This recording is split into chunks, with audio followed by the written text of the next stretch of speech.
Hi friends, welcome back to my channel. ఈరోజు పెసరపప్పుతో మంచి రోటీలు లేదా పరాటాలు చేసుకుందాం.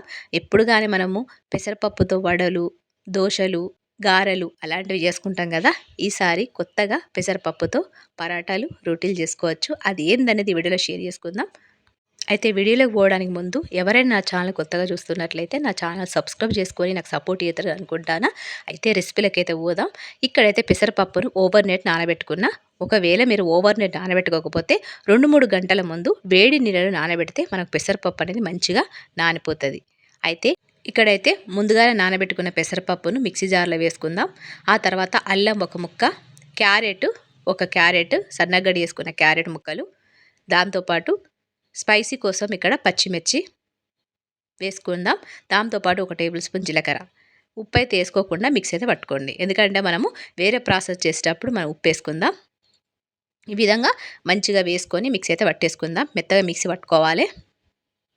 ఈ మిక్సీ పట్టుకునే బ్యాటర్లో మనమైతే ఈరోజు పరాటాలు చేసుకుంటాను కాబట్టి నేను హెల్తీగా చేద్దాం అనుకుంటాను కాబట్టి గోధుమ పిండి వేసుకుంటాను. మీకు ఇష్టం ఉంటే మైదా పిండి కూడా యాడ్ చేయొచ్చు.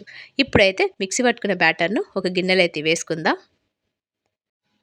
అయితే చాలామందికి పరాటాలు అంటే ఇష్టం ఉంటుంది, కానీ పరాటాలు ఏ విధంగా చేయాలి అవి చేయడం కూడా రాదు. స్టఫింగ్ అనేది బయటికి పోతుంది కాబట్టి ఒక్కసారి ఇట్లా ట్రై చేయండి.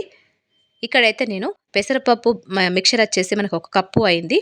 గోధుమ పిండి వచ్చేసి నేను 2 కప్పులు తీసుకున్నా. వీటికి సరిపడా ఉప్పు వేసుకుందాం.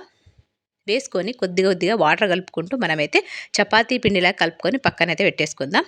ఇప్పుడైతే వీటికి సరిపడా ఉప్పు వేసుకుందాం. పిండికి దాంతోపాటు పెసరపప్పు బ్యాటర్కి సరిపడా ఉప్పు వేసుకోండి. ఇవి మనము డైరెక్ట్ కర్రీ లేకుండా కూడా తినేయచ్చు. పిల్లలకు లంచ్ బాక్స్లో కానీ, టిఫిన్ బాక్స్లో కానీ, బ్రేక్ఫాస్ట్లో కానీ, డిన్నర్లో కానీ తీసుకోవచ్చు. హెవీగా ఉంటుంది, అంతేకాకుండా హెల్తీ కూడా. మీకు ఇష్టం ఉంటే రోటీలు కూడా చేసుకోవచ్చు, పరాటాలు కూడా చేసుకోవచ్చు. నేనైతే ఈరోజు రోటీలు చేస్తాను. ఇదే బ్యాటర్తోని పరాటాలు కూడా చేసుకోవచ్చు. ఈ విధంగా చపాతీ బ్యాటర్ లెక్క కలుపుకొని మనమైతే ఒక 15 నిమిషాలు పక్కన పెట్టేసుకుందాం. ఇప్పుడైతే రోటీల ప్రిపరేషన్ అయితే చేసుకుందాం. ఈ విధంగా రోటీలు అయితే నేను పల్చగా చేస్తాను. మీరు పరాటాలు కావాలనుకుంటే కొద్దిగా మందంగా చేసుకొని ఒక ప్లేట్తో కట్ చేసుకుంటే మనకు పరాటాలు అయితే రెడీ అయిపోతాయి. ఈరోజైతే నేను రోటీలు చేస్తాను. ఇక్కడ పొడిపిండి అయితే వేసుకొని మంచిగా పల్చగా రోటీలు అయితే చేసుకుందాం.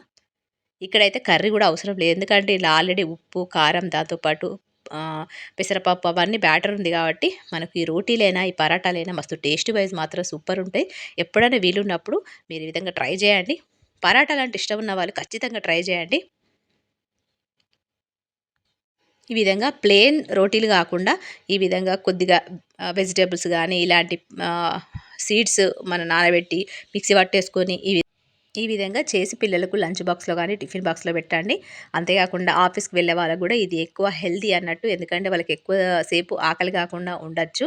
ఈ విధంగా ఇప్పుడైతే రోటీని 2 వైపులా నెయ్యితో కానీ, బటర్తో కానీ, ఆయిల్తో కానీ మంచిగా కాల్చుకుందాం. ఇవి సాయంత్రం వరకు కూడా సాఫ్ట్గానే ఉంటాయి. ఒకవేళ మీకు రోటీలు ఇష్టం లేకపోతే పరాటాలు చేసుకోవచ్చు ఇదే పిండితోని. ఒకవేళ పరాటాలు చేసుకోవడం ఇష్టం లేకపోతే రోటీ ఇష్టం ఉంటే ఈ విధంగా చేసుకోవచ్చు. ఈ పిండితో 2 రకాల మనము రెసిపీస్ అయితే చేసుకోవచ్చు. ఈ విధంగా టిఫిన్ బాక్స్లో పెట్టేస్తే పిల్లలకు మంచిగా సాఫ్ట్గా ఉండే రోటీ పరాటా అయితే వాళ్ళు ఎంజాయ్ చేస్తారు. ఇక్కడైతే మనకు రోటీ అయితే మంచిగా కాలిపోయింది. ఈ విధంగా నేనైతే ఆలు ఫ్రై చేసిన దాంతోపాటు సర్వ్ చేసి ఇచ్చేస్తా. ఇట్లయితున్నది. మరి మీకు ఈ రోటీ నచ్చింది అనుకుంటానా. ఎంతో హెల్దీ పెసరపప్పుతోని మనమైతే రోటీలు చేసుకున్నాం. అంతేకాకుండా పరాటాలు కూడా చేసుకోవచ్చు. మరి ఈ రోటీ అయినా పరాటా అయినా మీకు నచ్చింది అనుకుంటానా. నచ్చితే ఒక లైక్ ఇవ్వండి. మరొక మంచి రెసిపీతో మిమ్మల్ని అయితే కలుస్తాం. మరి అంతవరకు ఉంటా. మరి నమస్తే, సెలవు.